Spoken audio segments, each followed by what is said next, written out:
ثالثی cease fire جو ہوا ہے، مذاکرات کے ٹیبل پر دوبارہ بٹھانے کی بات کی ہے۔ اب مذاکرات کے ٹیبل میں اس وقت تبدیلی ایک بہت بڑی آئی ہے، یہ بڑی پیش رفت نظر آئی ہے۔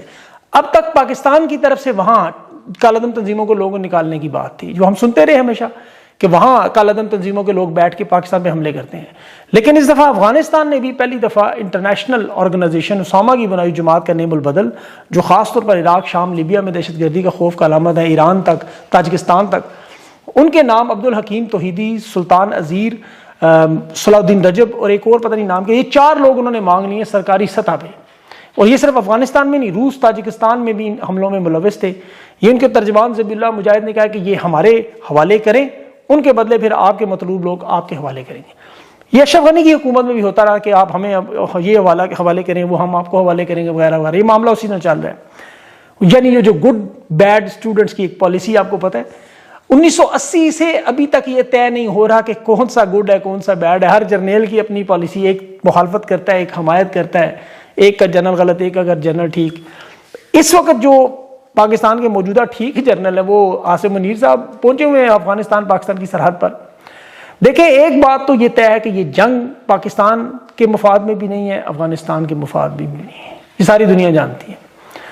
یہ جنگ عمران خان جو کہتا ہے نا کہ ایکسٹینشن کے خلاف معاملہ ہے، وزارت اعلیٰ سے سہیل افریدی کو روکنے کا معاملہ ہے، اور افغانستان کے ساتھ جنگ کی 2 سال سے تیاری ہو رہی ہے۔ یاد رکھیں یہ ٹرمپ کا فیصلہ ہے، پہلے افغانیوں کو نکال کے فتنہ خوار ہے، یہ سارے معاملات چھوٹے چھوٹے معاملہ، اصل معاملہ بلوچستان پہ قبضہ چین کا بگرام ایئر بیس کے ذریعے۔ ٹرمپ نے اس کا بارہا اظہار کیا، میں آگے چل کے بات کرتا ہوں۔ اقتدار میں رہنے کے لیے ان لوگوں کو امریکہ کی خوشنودی چاہیے، اس کی میں ٹرمپ کی جو بات کر رہا ہوں اسی لیے کہہ رہا ہوں کہ دیکھیں اس نے 2 دن بعد پھر ابھی بیان دہرایا کہ فوجی ساز و سامان ہمارا امریکہ کا جو چھوڑا ہوا ہے افغانستان میں واپس لینا ہے۔ اس نے کہا میں نے اپنے وزیر دفاع کو کہا ہے ٹرمپ نے کہ بگرام ایئر بیس پہ قبضہ لازمی کرنا، کہ 1 گھنٹے کی دوری پر چین ہے اور بگرام ایئر بیس ہمیں ہر صورت میں چاہیے۔ یہ صرف ایک بہانہ ہے، اس بہانے کی وجہ سے خیبر پختونخوا کے حالات خراب ہو رہے ہیں۔ اب کچھ نادان لوگ کہہ رہے ہیں جی کہ وہ ملک کے ساتھ فلاں نہیں کھڑا، فلاں نہیں کھڑا، ہم کھڑے ہیں، وہ نہیں کھڑے، وہ بیٹھا ہے، وہ کھڑا ہے۔ یہ ملک سب کا ہے، محب وطن ہے، اس کی سالمیت دفاع ہم سب کے خون میں شامل ہے، بیرونی دشمنوں سے، اندرونی دشمنوں سے، لیکن دفاع تب ہوتا ہے جب کوئی حملہ کرنا ہے۔ یہاں تو 2 سال سے افغانستان پر حملے کی تیاری ہو رہی ہے، اس میں کیا دفاع کیا جائے گا؟ ہم تو شروع دن سے سب لوگ جنگ و جدل کی طرف نہ جائیں، مذاکرات کی طرف جائیں، یہی بات انہیں آج چین بھی کہہ رہا ہے، ایران بھی کہہ رہا ہے، سعودی عرب بھی کہہ رہا ہے، قطر بھی کہہ رہا ہے۔ لیکن وہ راحت اندوی کا ایک بڑا خوبصورت شعر کسی نوجوان نے بھی بدلا ہے، مجھے اس کا نام نہیں پتا ورنہ منشن ضرور کرتا، کہ سرحدوں پر تناؤ ہے کیا یہ سپا سالار کا چناؤ ہے۔ بات بالکل درست ہے، جو مدت ملازمت قریب آ رہی ہے، جہاں ایک طرف 111 بریگیڈ کو بھی متحرک کیا جا رہا ہے تو دوسری طرف پاکستان میں سوشل میڈیا پر پاکستانیوں کی 111 بریگیڈ بھی الرٹ ہو چکی ہے، کیونکہ پاکستان وہ نازک موڑ پہ پھر آ گیا ایک دفعہ۔ جو کہتے ہیں نا حالت جنگ میں سپا سالار بدلے نہیں جاتے، یہ شاید ہندوستان میں یا مغرب میں تو ہو، حضرت عمر نے عین محاذ پر کمان کرتے حضرت خالد بن ولید کو بدلا تھا، اور پھر دوبارہ کبھی انہیں سپا سالار لگایا نہیں، حالانکہ وہ اس وقت کے بڑے مشہور جرنیل تھے۔ یہ تو نہیں ان کے خدا نہ خواستہ جوتیوں میں بھی نہیں آتے۔ ایران کی جنگ میں وہاں ایرانی آرمی چیف شہید ہوا، اس کے بعد انہوں نے دوسرا لگایا، تیسرا لگایا، تو یہ نازک موڑ صرف پاکستان میں ہی آپ کو نظر آتا ہے۔ چیف کے نیچے تمام جرنیل جو ہوتے ہیں وہ سارے پروفیشنل جرنیل، ایک جیسے ہیں، قابل ہیں سارے۔ اب ایک منصوبے کے تحت پاکستان کو چاروں طرف سے خطرات میں اس وقت، مشرق میں، مغرب میں، شمال جنوب، بلکہ اندرون ملک سیاسیت میں استحکام، معاشیت میں استحکام، یہ ملک میں سیلاب سے لے کر کھیلوں تک آپ دیکھیں ہر شعبہ تباہ و برباد کیا گیا، پلاننگ سے، معاشی پالیسی ہو، خارجہ پالیسی ہو، داخلہ پالیسی ہو، ہمسایوں سے تعلقات ہوں۔ دنیا کی آپ رینکنگ دیکھیں پاکستان کی، جہاں آپ کو کوئی اچھی چیز نظر نہیں آتی۔ ایک فرد واحد پہلے 37 سال حکومت کر گئے اور آج بھی وہی حالات۔ آرمی چیف کی دیکھیں مدت ملازمت توسیع سب سے بڑا معاملہ ہے، سب سے بڑا، اس کی میں آپ کو تفصیل زیادہ نہیں بتا سکتا، لیکن 3 امیدوار اس میں بھی نظر آ رہے ہیں۔ ایک تو ظاہر ہے وہ خود ہیں، دوسرے وہ ڈی جے عیسائی کا نام ہے، اور تیسرے جو ایک صاحب ہیں جن کے بارے میں بھی اندرونی ذرائع خود بتا رہے ہیں کہ ان کی 8-10 انہی کے ساتھ جو بڑے لوگوں کی بڑی مقبولیت ہے وہ ساتھ ہیں، بڑے جنرلی نیوٹرل قسم کے پروفیشنل قسم کے جرنل، اپنے کام سے کام رکھتے ہیں، کوئی سیاسی جماعت کسی رہنما کے ساتھ نہیں ہے، ان کا نام بھی زیر غور ہے۔ اب ہوگا کیا یہ تو اللہ ہی جانتا ہے، لیکن یہ اطلاعات ہیں جو میرے تک پہنچی ہیں اور اندرونی وچلے ذرائع جنہیں کہتے ہیں ان سے۔ اور اسی لیے پنجاب کے احتجاج میں دیکھیں نون لیگ کے صحافیوں نے براہ راست جو لیبیک پارٹی کا وہ اسٹیبلشمنٹ کی پروکسی کا الزام لگایا کہ یہ مریم نواز کی پنجاب میں حکومت کمزور کرنے کے لیے سب کچھ کیا جا رہا ہے، یہ باقاعدہ میدان میں نے چھوڑا گیا۔ یہ ابصار عالم نے بھی تازہ ترین الزام لگایا، اور یہ مریم نواز کے سب سے قریبی ہیں۔ یہ D G I S I کی بات کہہ رہے ہیں کہ جی وہ انہوں نے ان کو جاری کی چھوڑا ہے، مطلب لیکن عسکری صحافی اور یہ بھی کہہ رہے ہیں کہ اسرائیلی امریکی آپ کو پتہ ہے دیکھنا چاہتے ہیں کہ ہمیں تسلیم کرنے کے لیے کتنی پاکستان کو قربانیاں دینی پڑ رہی ہیں، کیونکہ ابھی تک ملا کچھ بھی نہیں ہے. یاد رکھیں اسرائیل کو تسلیم کرنے کے معاملے ابھی تک کوئی $1 ریال نہیں ملا. تو یہ پنجاب کا احتجاج کچھ بھی ہے، اس میں بے گناہ لوگ تو آپ کو پتہ مارے جا رہے ہیں. مذاکرات ان کے ساتھ ہونے چاہیے. ابھی اس میں ایک اچھی چیز تو ہوئی ہے کہ حافظ صاحب کے جو اہل خانہ ہیں ان کو رہا کیا گیا ہے. ان کا جو قافلہ ہے پنجاب میں وہ مرید کے قیام کر رہے ہیں. آپ دیکھیں کہ لاہور سے مرید کے تھوڑے سے سفر میں 27 لوگ بے گناہ مارے گئے اور 240 سے زیادہ زخمی ہیں.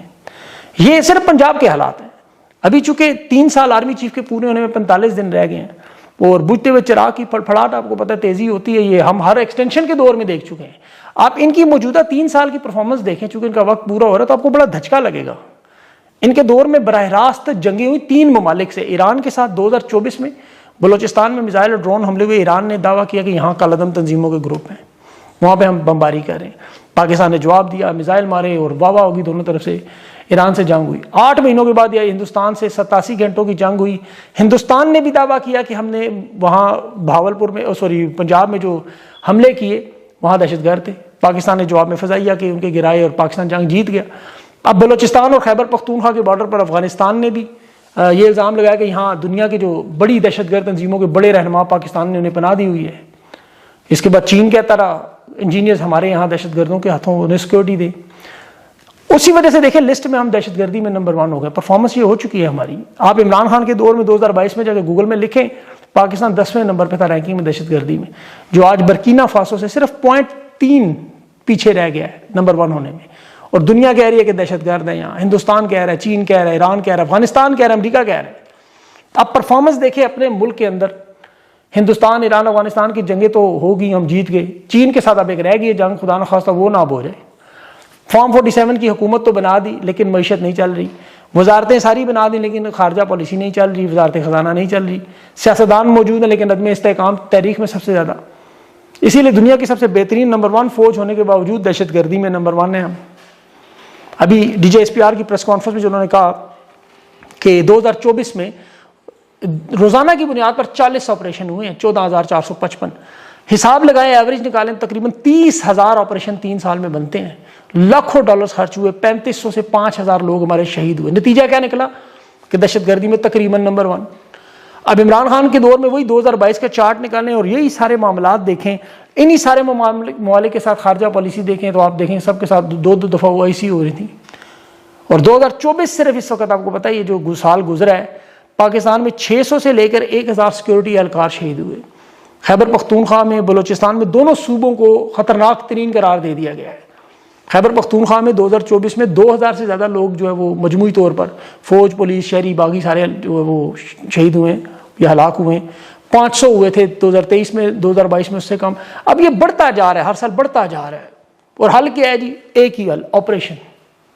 چاہے کالعدم تنظیموں کے خلاف ہو، تحریک انصاف کے خلاف ہو، تاجروں کے خلاف ہو، کسانوں کے خلاف ہو، پنجاب ہو، بلوچستان ہو، کشمیر ہو، ہر طرف آگ. سندھ میں چونکہ کچے کے ڈاکو ہیں اس لیے وہ معاملات ان کے حوالے مکمل ہیں. یہاں تو جو حالات چل رہے ہیں دیکھیں، جو 18 سال میں آپریشن 2007 سے راہ حق، راہ نجات، خیبر 1، خیبر 2، آپریشن ضرب اسب، یہ سارے آپریشن اور چھوٹے چھوٹے تو بالمال 35,000 ٹوٹل. اور انہیں کہا کیا جاتا ہے انٹیلیجنس بیسڈ آپریشن، جو سمجھ سے باہر ہے. آپ خیبر پختونخوا میں کسی بھی عام بندے سے بھی ان باجوڑ میں چلے جائیں ان کالعدم تنظیموں کے رہنماؤں کا نام، وہ آپ کو کہیں نہ کسی ڈھونڈ کے بتا دے کہ ادھر رہتے ہیں. لیکن یہاں انٹیلیجنس آپریشن ہی نہیں ختم ہوتے، پوری پریس کانفرنس ہو جاتی ہے. جبکہ پنجاب میں یہ انٹیلیجنس آپریشن کے کامیاب ہو جاتے ہیں.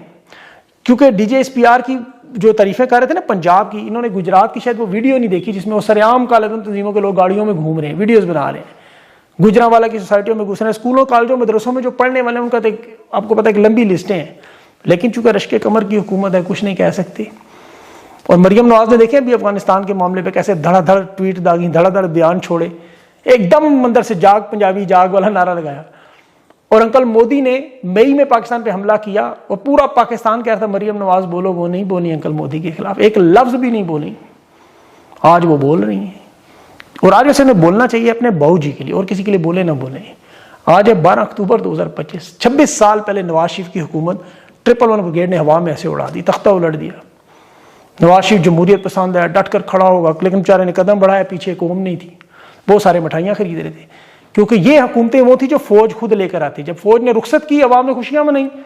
آج شہباز شریف کو بھی فارم 47 پر ایسے ہی آپ یقین کریں باخدا شہباز شریف کل نکالیں ایک بندہ بھی ان کے گھر سے نہیں نکلے گا, ان کے خاندان کے لوگ نہیں بولیں گے, مریم نواز چوں چراں بھی نہیں کریں گی, وہ کس طرح آئے ہیں اسی طرح چلے جائیں گے. عوامی مینڈیٹ پر ڈاکہ مالا جائے تو پھر عوامی لیگ کی طرح لوگ نکلتے ہیں یا 9 اپریل کی طرح نکلتے ہیں. اور معاف کیجیے گا یہ نواز شریف کی طرح لوگ کہتے ہیں نا جو کھڑے ہیں, وہ کھڑے کیوں نہیں ہوتے کہ نواز شریف سے خود بھاگ جاتے, این وقت پر میدان سے بھاگ کے ڈیل کر کے خاندان کو بکسوں سمیت لے کے نکل جاتے ہیں. خان بیٹھا ہوا ڈیالہ جیل میں, یہ عربی کی کلاسیں لیتے رہتے ہیں تاکہ عربی بول لیں 7-8 سال بعد. ابھی شہباز شریف اور نواز شریف کے بڑے اہم گفت و شنید ہے ایکسٹینشن کے معاملے پر.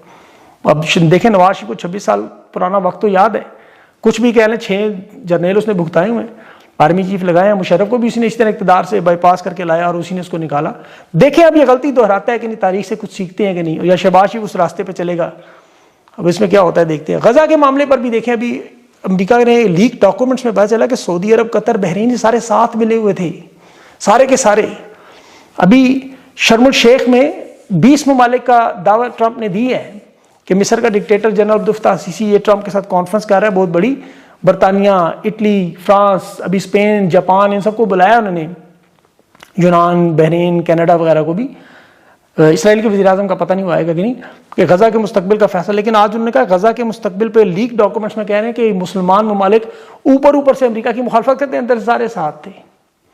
اب ظاہر ہے 4 ممالک کو اس کا کنٹرول دینا ہے, اور اس میں پھر یہاں جو امن کے نام پہ فوج ہے جن سے مسلح تنظیموں سے وہاں ہتھیار لینے ہیں, لیکن اس میں پاکستان کی فوج کا نام بھی ہے, انڈونیشیا کی فوج کا بھی ہے, ترکی کا بھی. اب پتہ نہیں جہاں کے وہ کریں گے کیا, ان کے تو اپنے ملک میں آپ کو پتہ ہے اس وقت جو حالات ہیں وہ آپ کے سامنے جو میں نے آپ کو سارا بتایا. تو اس وقت تو دعاؤں سے بھی کام بڑا چلنا ہے, یقین کریں. مسلمان ہے, ہمارا ایمان ہے, دعا بھی ساتھ ساتھ کیا کریں اللہ سے.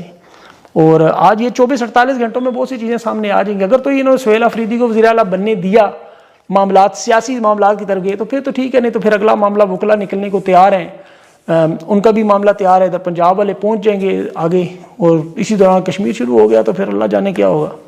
اللہ تعالیٰ سے رحم کی دعا ہے, اللہ تعالیٰ پاکستان پر اپنا رحم و کرم کرے, انہیں عقل دے کہ یہ درست فیصلے کریں, مذاکرات کی طرف جائیں اور امن و امان سے ان معاملات کو حل کریں. اپنا خیال رکھیں, مجھے اجازت دیں, اللہ حافظ.